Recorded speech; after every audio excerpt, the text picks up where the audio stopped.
Pythagorean's theorem. You guys remember that? A squared plus B squared equals C squared. Let me write it out though. This is actually one of the biggest, like in your review especially, and even in the text and the examples, this is one of the biggest points. It's just reminding you of this. I'm going to abbreviate theorems so I don't have to write for it smaller.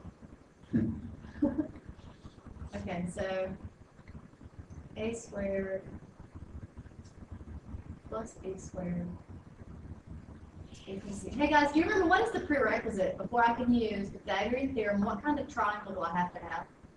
Right? Yeah, a right triangle. In other words, one of my angles has to be 90 degrees. That's what defines a right triangle. My pictures are going to look horrible, obviously, but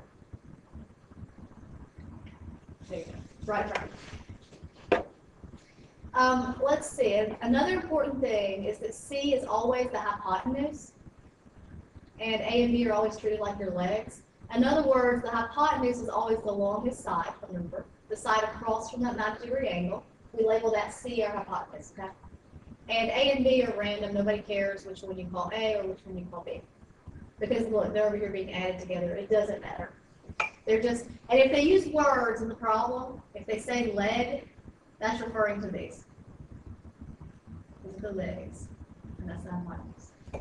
Okay. Something else for square roots that's pointed out to you before we start the examples is that if you remember, if you have something like x squared equals n, then please notice that that means x can be equal to, I'm going to write it in one step, plus or minus the square root of n. So in other words, whenever you're solving for something where you have an x squared, if you are writing the square root yourself, make sure you put a plus or minus in front of it, okay? To allow for both options. We have one more triangle rule.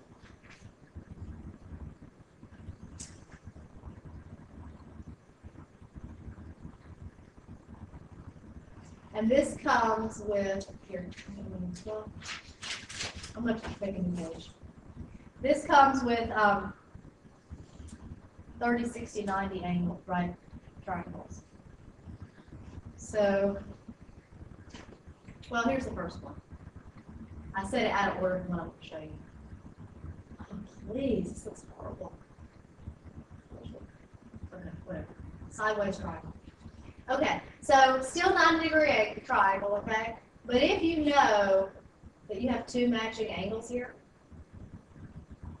45 degrees and 45 degrees, what's this called? What kind of view is it?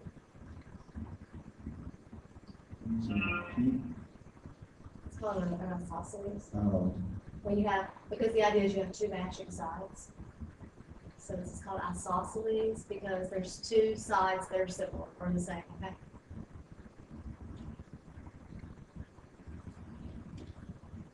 So if the angles are the same, that means the sides are the same? Yeah, it'll make the sides be the same. And so what they say is, you know what, there's a relationship here. Both of these sides are the same, obviously, we just said that, right? Because the angles are the same, the sides are the same way. And there's a consistent relationship. That hypotenuse, guys, is consistently square root of 2 times A. So whatever that word is. That'll help us in a second as we set up some variable equations. And then the last thing is if you have a different type of right triangle. So see, I told you it was like all triangles. If you have one where there's your 90, and then you have a 30 and a 60.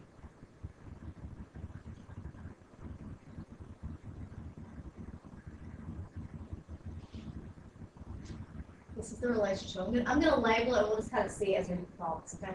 The smallest one would be A. The next biggest one is A times square root of 3. By the way, in the book they wrote this one over here different. They flipped it, who cares, right?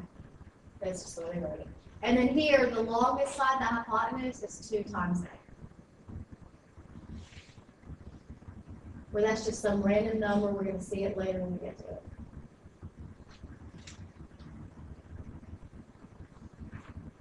What do you call that top of the triangle that don't have any angles equal? What does that They're mean? calling it 30, 60, 90. They're just labeling it by the angles. I mean, what's it called, like the other one, isosceles? I can't remember what it's called. They're just calling it by the angles. I don't think it's called anything special. Because, okay, the options that you have are to have multiple similar things, or I guess this one where there's a pattern about how they're increased with each other. Okay. And that's a horrible answer, but that's about for you.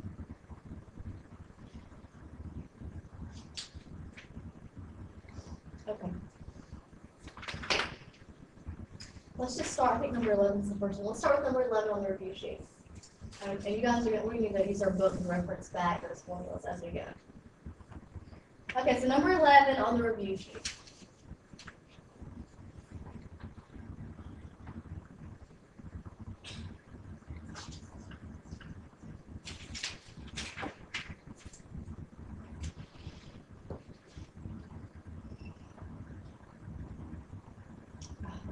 Okay, number 11. Given a right triangle which sees the hypotenuse, find the missing side. They give us 2 different ones, right? Okay, guys, for part A of 11, help me label that first one. What do I know? I have a right triangle, right? 2 legs, 16. Okay. So these two you mean? Either one of these? Also 16 here. What else do we know? Over 20. There was 20. And we don't know the hypotenuse? Yep. Let's see. Okay, what do we do, people? I'm only going to do one of these. This is not. Well, we can do it. So this is clearly a Pythagorean theorem problem. You guys see that? This is not one where we have this relationship here, where they're going up by kind of consistent amounts with the 30, 60, 90. And it's definitely not one where it's an isosceles where 2 of the sides of the same length. Look, they're not. This is just the standard old school Pythagorean theorem where we say a squared plus b squared equals c squared. So in other words, 16 squared plus 20 squared equals c squared.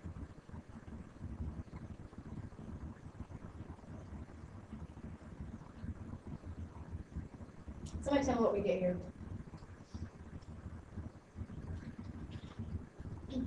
Because I cannot just square root each side to kill the squares. Remember, we can't because there's a plus there. That's why I have to actually work it out and get a number and then deal with it at the end. It's 656. It's what? 656. 56 is equal to 6. What's the next thing I want to do here? Square the 656. Square root it. Mm. Now, technically, guys, we know technically there should be a plus or minus here. We discussed that already. We're talking about the length of the side. So even though technically I should show plus or minus, is the answer going to be positive, negative, both? What do you expect? Can I have a negative? There you go. Good. I cannot have a negative length. That would, at least not in the terms of this problem, it would not make sense. So approximately, what is C equal to? I'll do squiggles for approximate. It's like 25.612496 on 5.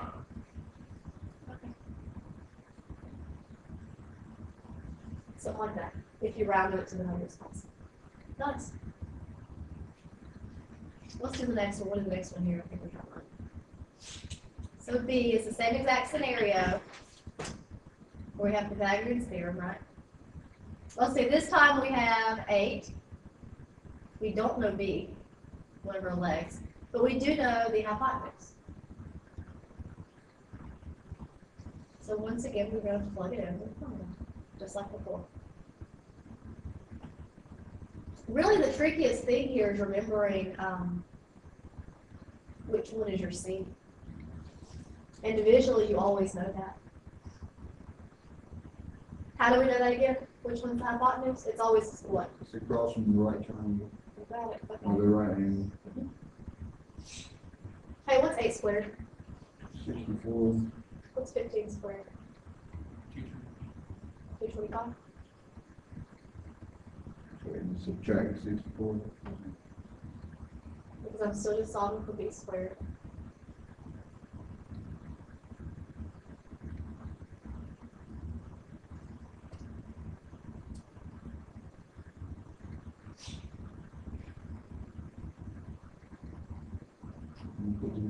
You're getting 151.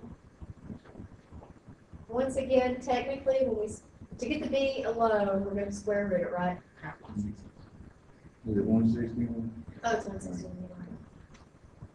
So we're going to square root it on both sides. Technically, when we write a square root, we know it's a plus or minus, but again, we're keeping the positive because we're looking at the measure of the length here. What do I get? Approximately. 12.69 if you round it up. Well, it's like 12.688 times 7.74. Okay, so if I did it to 100, it's that next 8 would pop that first 8 up. So I'll run like that. Okay. Next one, ooh, it's beautiful. This is a good one. I mean, the other one was good too, but I think it's kind of a lot for you.